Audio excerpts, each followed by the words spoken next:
Okay, so I hope this shows that the Senate shouldn't even exist. I mean, uh, if you take it from the form of the House of Representatives, but it has to go through the Senate, that basically means all the power is in the Senate.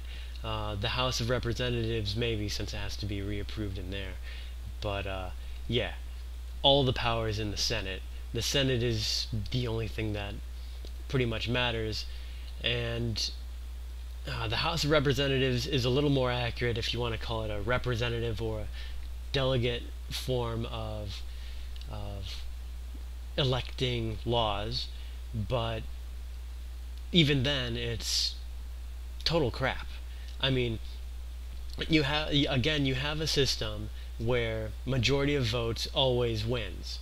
Majority of votes always wins. 100%. Minority votes mean nothing. So let's change this up a little bit. Let's turn it into something closer to people leading. So let's say you have a representative democracy, which is actually just an elected democracy, since only your representatives are actually practicing democracy and you're just electing them.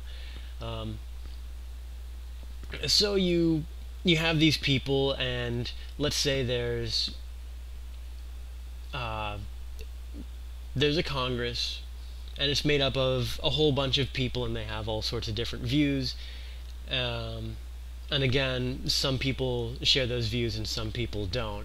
Well, let's try and make it at least a little more fair. Let's make it a game system where there's points involved. So the whole of Congress gets 1,000 points. They just have 1,000 points. It's split up evenly between them, and the points are based on how many, they're based to take into consideration how many bills are going to be put up, and those can be as yes vote or a no vote. And you would at least have something where even the vast majority of people would vote for, a good number of things, hopefully use up all their points, and then minorities would get to vote on a few things. A few minority laws would get through, and you would see something that was pretty close to people leading, and then you see how it's still absurd. That's why I'm a libertarian. I'm actually anarcho-capitalist, arch arch archocracy, whatever. I'm not sure what autoarchy. I'm into autoarchy or autarky. Um, yeah, autarky. Just so you know, not autoarchy. Even though if you look up things on autarchist, it basically references autoarchist. So I think autoarchy also needs to have its definition changed, because I don't know anything else that could mean self-rule besides self-rule and, convincing people of stuff, naming things. But one of the reasons I'm so impassioned about this is because even people who don't vote, people who don't care to vote, they still control their own lives through their actions. There isn't someone else with too much time writing a law that people cannot understand, creating a lawyer class, helping that lawyer class, increasing its demand, increasing the price of lawyers, and helping rich people and hurting poor people who can't afford really good lawyers who actually understand the crazy, insane laws. At least if laws were simpler, at least then lawyers would be basically just philosophers. But the system we have is nuts. It's frickin' bats. And I know that there are anarchists who are against any form of property, but if you don't own it, then it's really just up for grabs, and it's either combat or discussion. It's one or the other, but there's no context, and I don't like the idea of having to run into a debate with every single person who knows that there is something uh, which I tend to use a lot, and they happen to want it. I don't like the idea of, you know, getting into a big long discussion or getting into an open gunfight with them. I'd rather just trade, and I honestly think that when someone tries to steal something from me, they are trying to govern my actions.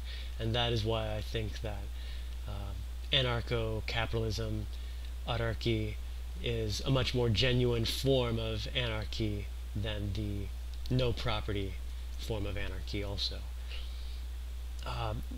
Yeah, it's absolutely one of the reasons I'm so adamant, and it's one of the terrible things. I wouldn't have to be, I mean, I not have to, I'm choosing to.